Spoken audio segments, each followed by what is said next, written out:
So let's wrap this week up with some tech news. First off, Bill Gates, the co-founder and former CEO of Microsoft, has announced that he is stepping down from the board of directors at Microsoft. He was quoted saying that he wants to dedicate more time to his philanthropic priorities. While this sounds crazy, he had a similar situation when he stepped down from CEO of Microsoft back in 2008 in order to spend more time with the Bill and Melinda Gates Foundation. I found this step down surprising, but I think he's doing it for the right reasons. Another big announcement that came from Microsoft this week is when they announced that they are making their Microsoft Build Developer Conference a digital event. This is due to the health and safety of everyone that could be affected by the coronavirus. Another huge cancellation due to the coronavirus is the E3 event. It was scheduled for June 9th through 11th in Los Angeles, California. More news that came from the coronavirus is that Trump announced that Google is building a specialized website that is to help people find ways to get tested for the coronavirus. This is due to the emergency declaration for the pandemic. Very little info has been released by Trump and Google so far, so we are waiting to hear more about this website. AT&T has announced a few things this week, including suspending all data caps for broadband customers that are using internet at home.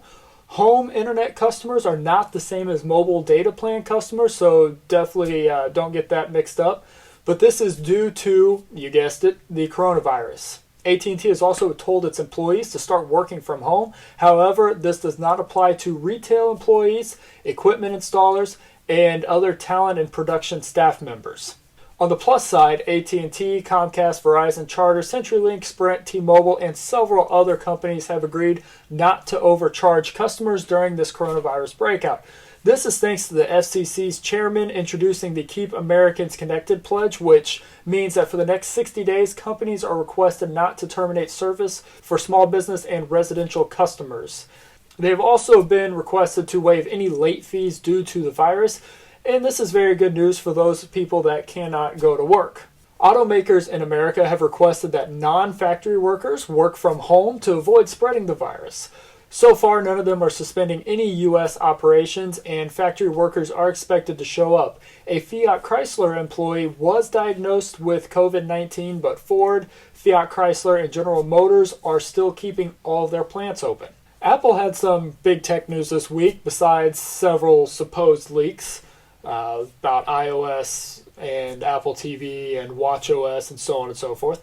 They announced today that its Worldwide Developer Conference 2020 is going online only. Again, this is due to the virus. I won't be attending that either way, so I have to watch it online. I just hope that it doesn't get 100% canceled. I am happy to report this, though.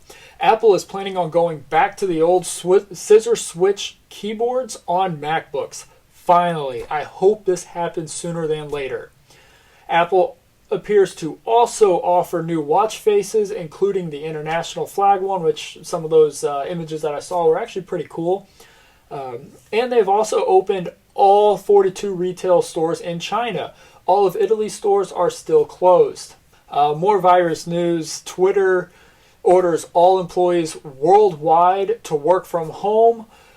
Unlike several of the other large companies such as Apple, Microsoft, Amazon, and Google who have already told several employees in specific areas throughout the country to work from home, but has not made it a worldwide mandate quite yet.